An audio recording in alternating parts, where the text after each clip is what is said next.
ochii tăi e soarele, privirea ta mă face să visez. Când râzi, lume mai frumoasă, cu tine viața e mai aleasă.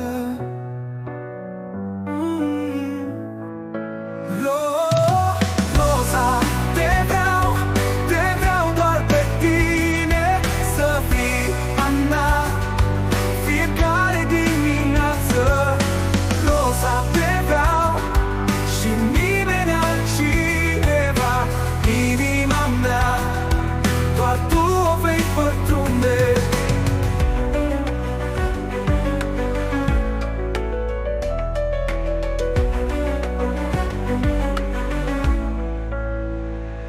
Mâinile tale mă alină, când mă simt pierdut, tu mă găsești.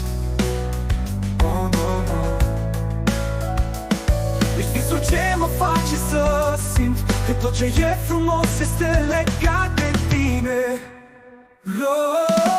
Roza, te vreau doar pe tine, să fii a mea fiecare dimineață.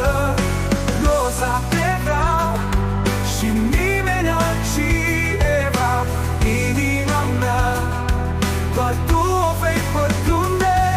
În inima ta am găsit adăpost, unde iubirea noastră va răsări. Te caut mereu în fiecare colț și te simt aproape când nu te văd. Roza, te vreau doar pe tine, să fii a mea fiecare dimineață.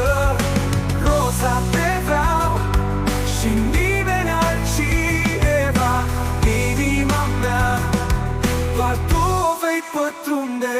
Cu fiecare pas mă apropii mai mult de tine, iubirea mea te înconjoară.